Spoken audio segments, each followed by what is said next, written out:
One. Yo. Slow budget. Once again. Good morning, everybody, and welcome to today's show. Today's date is January 16th, 2024, and it is a Tuesday. Today's show is probably going to be short, but I just want to check in with you guys, give you guys a weekend update. Thank you guys for listening. A lot of people seem to like the wrestling show I did with the girls wrestling. Today I'll be editing interviews I did, and we're going to have a men's, it's probably going to be a two-parter. I got a lot of interviews. Some of them are long, so I'll probably make that a two-parter. Corey wrestled this weekend. Big tournament, Battle of the Rings, MWP series, and she did real good. She surprised me all the time. I know she could go out and compete. She won some matches I thought she was no way she was going to win. In her 100-pound bracket, I knew it was going to be tough. Her first match, we called the kid Captain America. He's just real good. He won it all. But she went into the second period with him. And to me, as long as you're competing, that's good. And then she ended up placing third in that bracket. That was an 8-man bracket, so that was huge. And then in the 110-pound bracket, or 115, which is the heavier kids, she surprised me. She came in second in that bracket. There were some big kids, and she was able to pull out some wins, and she surprised a lot of people.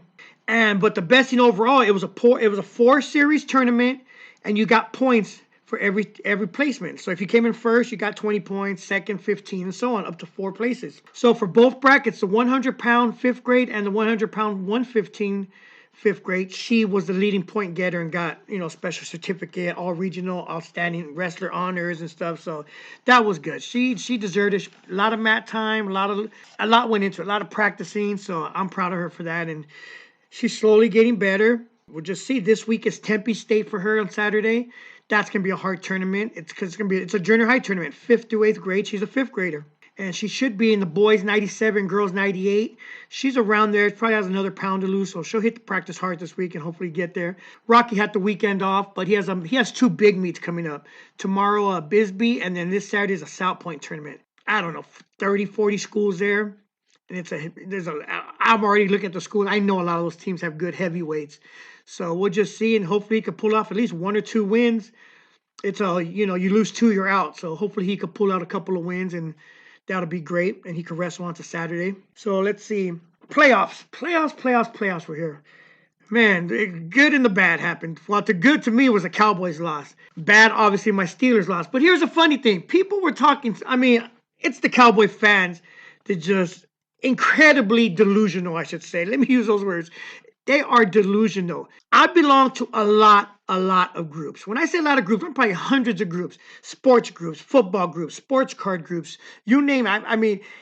Every group that I belong to that was football related, these Cowboy fans literally already had them winning the Super Bowl. They were planning Super Bowl parties, trips to the parade, trips to tailgate at the Super Bowl.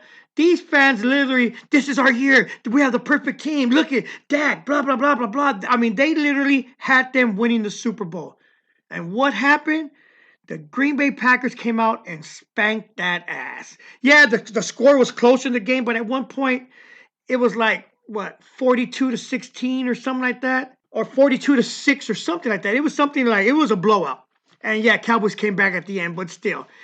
The Cowboy fans already had this team winning the Super Bowl. And yeah, you can laugh at my Steelers. Yeah, we lost. Here's the thing. We weren't supposed to be there. Wasn't no Steeler fan like, man, this is our year. We're going to the Super Bowl. We're like, how in the hell did we get in the playoffs? That was our attitude. Like, what the fuck happened? How did we get here? We were a bad team. We lost to even worse teams. Back to back, we lost to 2-win teams. And yet, we lost our starting quarterback. Our backup quarterback sucked. We put in a 3rd-string quarterback and somehow made the playoffs.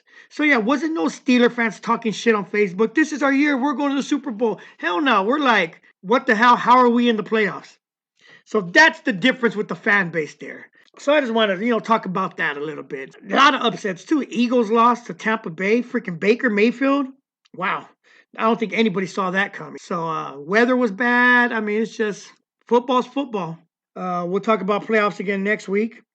Now, another thing I want to bring up, it's been out for a while now. If you haven't heard the whole Katt Williams debacle, the whole Katt Williams interview that he did on Club Shay Shay podcast, Shannon Sharp's podcast.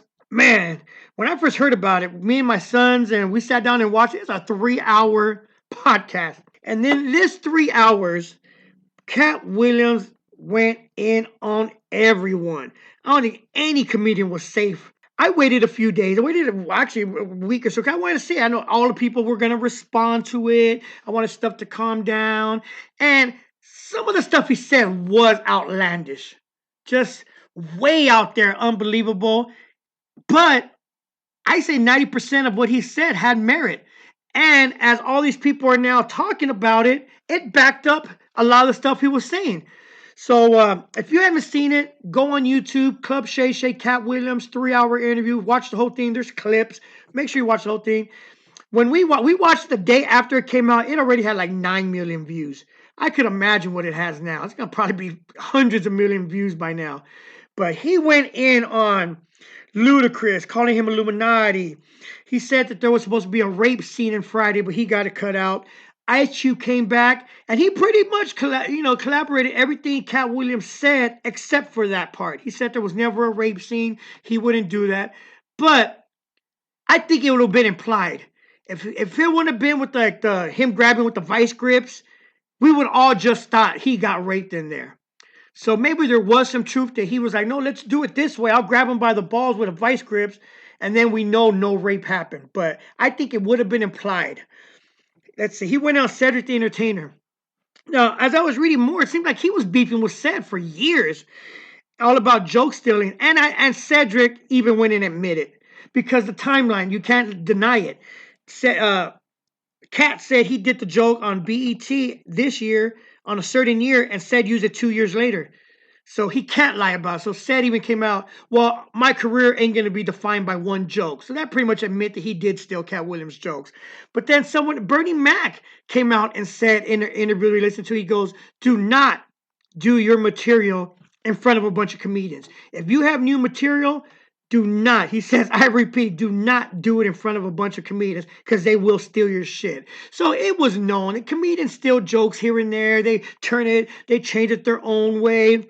Can't blame Ced, I guess. He was going on Kings of Comedy. He went on Ricky Smiley, bad.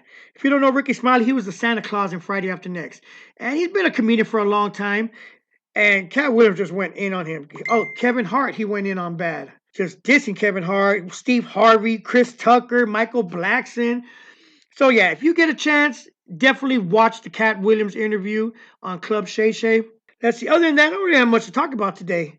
Like I said, I will be editing the audio clips, the interviews I have. It's gonna be good. I think tomorrow I'm gonna try to post it tomorrow. Tomorrow will be just Eloy Boys Day because I have about 3 big interviews with the Eloy Boys, which is 2 of the coaches, Emilio Isagiri Sr., Izzy Ibarra, and I do have Emilio Isagiri Jr., who's a wrestler at ASU. Great interview.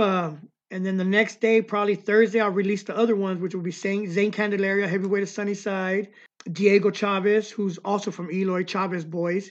So with that, I hope you guys have a great day, and I'll talk to you guys tomorrow. Burn one. Yo. Slow budget. Once again.